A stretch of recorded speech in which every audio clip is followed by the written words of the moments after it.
Hello दोस्तों, आपके अपने YouTube चैनल मलिक सर 786 पर आप सभी का स्वागत है। तो आइए आज हम आपको एक सवाल बताएंगे जिसमें गुणनखंड कैसे करते हैं।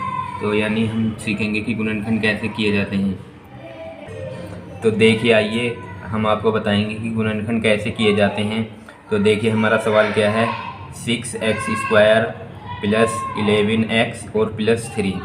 तो इसके गुणनखंड हम कैसे करेंगे तो आज हम सीखेंगे। तो देखिए पहले हम चेक करते हैं कि x² का गुणांक तो नहीं है कोई।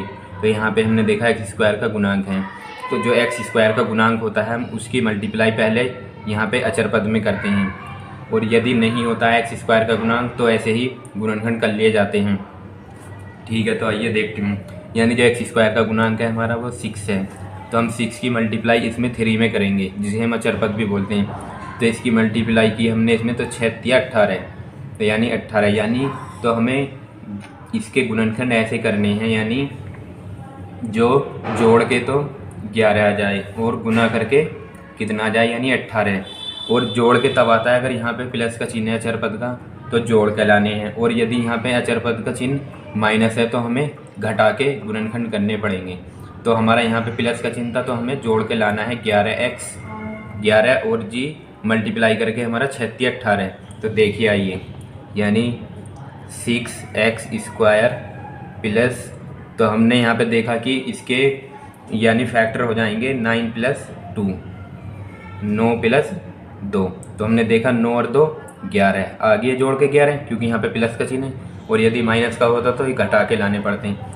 तो 9 और 2 11 और मल्टीप्लाई करेंगे तो 9 दूनी 18। तो हमारे सही हुए फैक्टर। अब इसे आगे सोल्व करेंगे, यानी इंटू में x और प्लस 3 इक्वल का सिंबल। अब इसे आगे देखेंगे हम, इसे ब्रैकेट को खोलेंगे, यानी 6x² प्लस ब्रैकेट खुलेगा तो ये जो x है इनके ब्रैकेट के बाहर, तो इनकी ब्रैकेट के अंदर सभी संख्या में गुना होगी। तो 9 की x में होगी तो क्या आ जाएगा 9x। ठीक है, फिर यहाँ पे 2 की x में होगी तो प्लस 2x, और फिर हमारा बचा है यानी प्लस 3। ठीक है, अब इसको आगे सोल्व करेंगे हम। तो अब यहाँ पे देखेंगे हम, इनमें से पहले कॉमन निकालेंगे। तो इन दोनों में कॉमन क्या है, एक, यानी जो दोनों में होता है वो हमारा कॉमन होता है। तो यहाँ पे x² है और यहाँ पे x है, तो यानी छोटी घात वाला कॉमन निकलता है। तो यहाँ से x कॉमन निकलेगा एक तो, और यहाँ से हमें पता है 3 भी कॉमन निकल रहा है, क्योंकि 3 से 3 इसमें भी है और 9 में भी है, 6 में भी, क्योंकि 3 दूनी 6 और इसे लिख सकते हैं हम 3 3 9। तो दोनों में 3 3 है, तो 3 कॉमन निकल गया। यानी हमारा कुल मिलाकर कॉमन क्या निकला इसमें से 3x।